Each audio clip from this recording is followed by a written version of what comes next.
guys, meron tayong bagong electric pa na re-repairin. Ito po yung bagong dating, dinala ng customer. Issue po na to, pakat po yung shafting nya, humihinto. Yan po mga ka-repair, tatanggalin muna po yung cover, kakalasin lahat po yan, bibiyakin para po makuha yung shafting.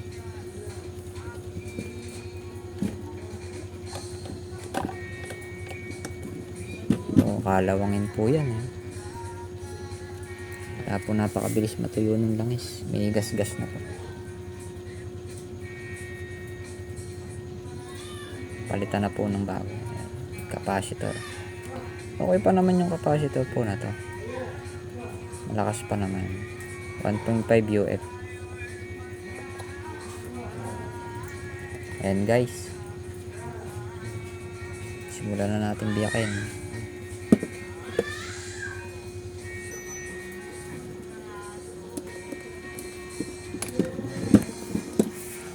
Sa mga baguhan, medyo mahirap sa kanila yan. Ayan, shafting, bushing, papalitan din po lahat yan. Yan po yung washer, lock washer po nya. Yan po yung pumipigil sa bushing. Yan po mga ka-repair. Yan po yung hawak kong isa, yan, bago. Palitan po yan. Same lang po ng haba kailangan po. Yan po, nagkalagay na po yan mga ka-repair.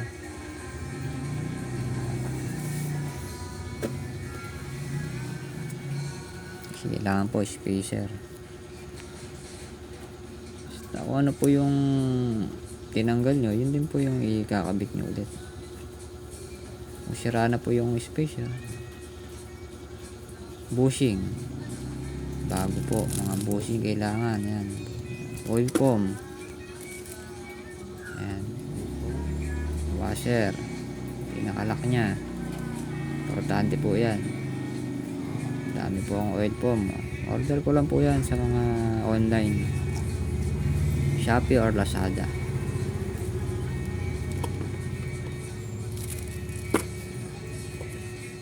Yan po makaka-repair. Ganyan lang naman, simple, basic na lang sa akin to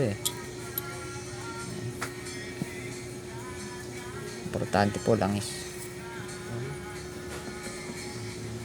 Pang makina po kailangan langis yan, hindi po pwede yung mga langis ng mga makina ng motor.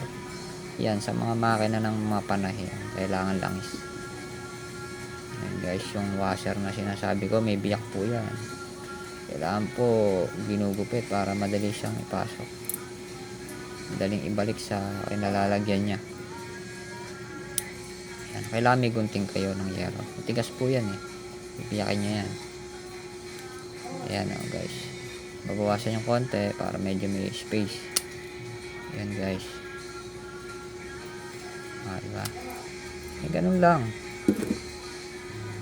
importante bibiyakin nyo yan. Kailangan po may salya po yan kasi pag wala pong salya yan, masikip po yan. Kailangan po may uga ng konti.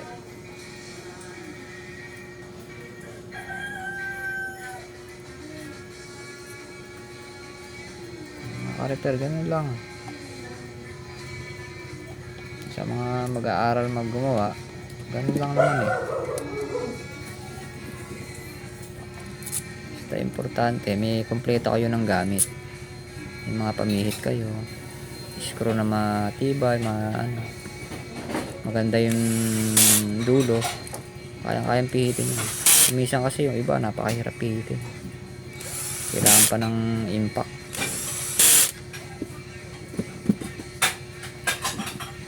Napakaganda po ng ikot na yan pag napalitan ng shafting.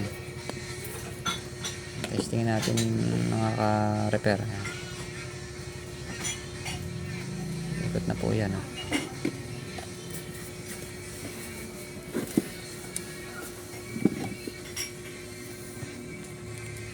testing. Ayan guys, oh. Primera, segunda, tercera, neutral. Yun, parang motor ano.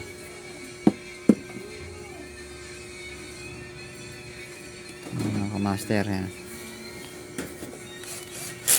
Balik na natin yung mga lahat ng kaha na yan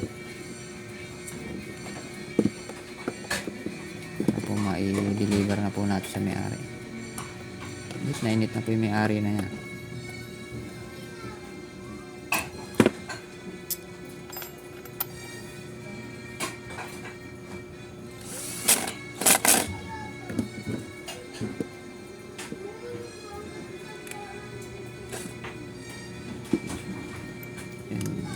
Guys, kailangan po yung dating inalis niya, yun din ay kakabit nyo, mga tornilyo. Kailangan po walang sumobre eh. Yung iba po nagbabaklas eh, may sumusobra po eh.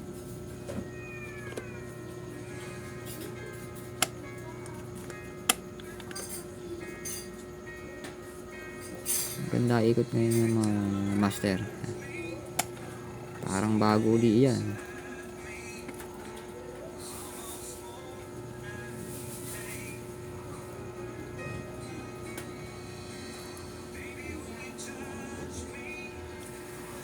Okay na rin, nagsiswing na rin yan, swing guys. Siguradong pag nakatuto kayo dyan, madulunod kayo sa lakas ng andar niya.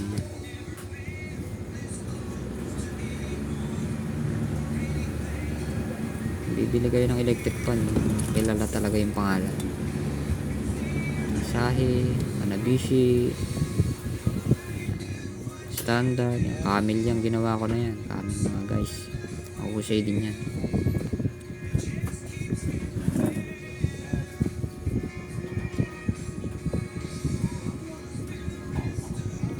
Okay na yan guys.